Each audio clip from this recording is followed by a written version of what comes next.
Hello viewers, welcome to Indian food recipes. இன்னைக்கு Indian food ரெசிபீஸில் நம்ம பார்க்க போகிறது டேஸ்டியான தேங்காய் சட்னி. அம்மியில் வச்சு அரைச்ச அதே சுவையில் ஒரு தேங்காய் சட்னி பார்க்க போகிறோம். ரொம்பவே டேஸ்டியான ஒரு ரெசிபிங்க. இந்த சட்னியை நீங்கள் கிறிஸ்பியான தோசை போட்டு சாப்பிட்டு பாருங்கள், இட்லியில் தொட்டு சாப்பிட்டு பாருங்கள், ரொம்ப டேஸ்டியாக இருக்கும். இது நான் ஆட் பண்ணுற பொருட்கள் என்னென்னு பாருங்கள். இந்த மாதிரி பொருட்கள் ஆட் பண்ணி நீங்கள் தேங்காய் சட்னி செஞ்சு பாருங்கள், நாக்கில் டேஸ்ட் ஒட்டிக்குங்க, ரொம்ப டேஸ்டியாக இருக்கும். இந்த தேங்காய் சட்னியை நம்ம இப்போ கிரைண்டரில் அரைக்க போகிறோம்.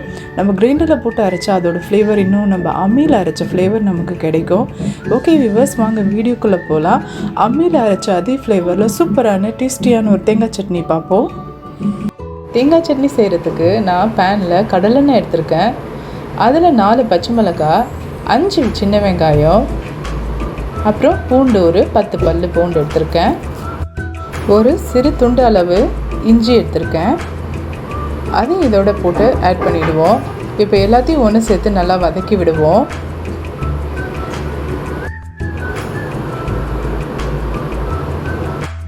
பச்சை மிளகாய் வதங்கிடுச்சு. இந்த அளவுக்கு பச்சை மிளகாய் வதங்கினா போதும். இதை நம்ம இப்போ எடுத்துடுவோம்.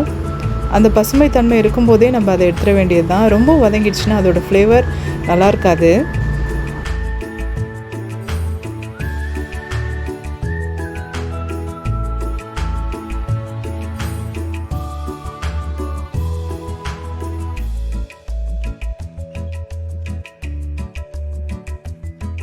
இதாக வெங்காயம் நல்லா ப்ரௌன் நிறத்தில் மாறுற அளவுக்கு வதக்கி விட்டுடுவோம்.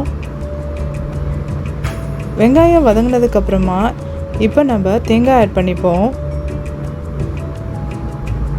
நீங்கள் எவ்வளோ சட்னி செய்கிறீங்களோ அதுக்கு தேவையான அளவுக்கு தேங்காய் எடுத்துக்கலாம்.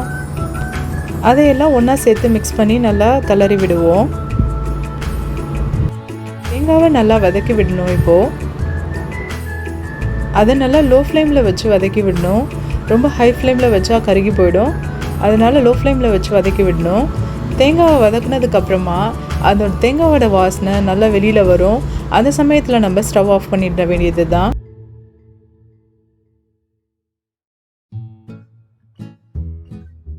தேங்காய் நல்லா வதங்கிடுச்சு வீவர்ஸ், நல்ல வாசனை வெளியில் வந்துச்சு. இப்போ இந்த சமயத்தில் நம்ம பொட்டுக்கடலை ஆட் பண்ணிப்போம். பொட்டுக்கடலை கொஞ்சமாக ஆட் பண்ணால் போதும். தேங்காவோட ஃப்ளேவர் தான் அதிகமாக இருக்க மாதிரி பார்த்துக்கணும். பொட்டுக்கடலை கொஞ்சமாக போடுவோம். அதோடு இப்போது நம்ம உப்பு ஆட் பண்ணிப்போம்.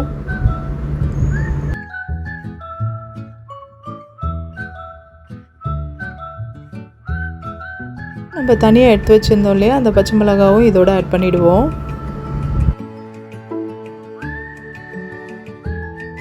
இப்போ நம்ம இந்த வதக்கி வச்சுருந்த இந்த மிக்ஸை நம்ம கிரைண்டரில் போட்டு அரைச்சி எடுத்துகிட்டு வந்துடுவோம். இந்த கிரைண்டரில் நீங்கள் போட்டு அரைக்கும்போது இதோட ஃப்ளேவர் நல்லாயிருக்கும். அம்மிக்கல்லில் அரைக்கிற அதே டேஸ்ட்லேயே இருக்கும். நீங்கள் ட்ரை பண்ணி பாருங்கள் வியூவர்ஸ், இது ரொம்ப நல்லாயிருக்கும்.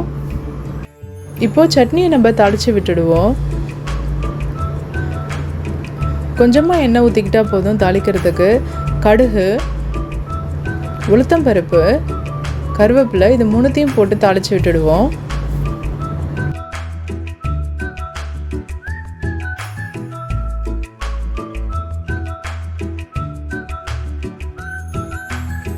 இது மாதிரி நம்ம தேங்காவை நல்லா நைஸாக அரைச்சி எடுத்துக்கணும்.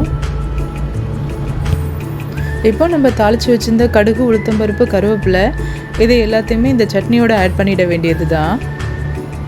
அவ்வளோதான் வீவர்ஸ், டேஸ்டியான அம்மிக்கல்லில் அரைச்ச டேஸ்ட்டில் ஒரு தேங்காய் சட்னி ரெடி. இதை நல்லா நீங்கள் கிறிஸ்பியான ஒரு தோசை போட்டு சாப்பிட்டு பாருங்கள், ரொம்ப டேஸ்டியாக இருக்கும். அதோடு சேர்த்து சாப்பிடும்போது நீங்கள் இட்லிக்கும் இதை தொட்டு சாப்பிட்லாம், ரொம்ப நல்லாயிருக்கும் வீவர்ஸ். எங்களும் வீட்டில் ட்ரை பண்ணி பாருங்கள் வீவர்ஸ். இது மாதிரி சட்னி ரெடி பண்ணி பாருங்கள்.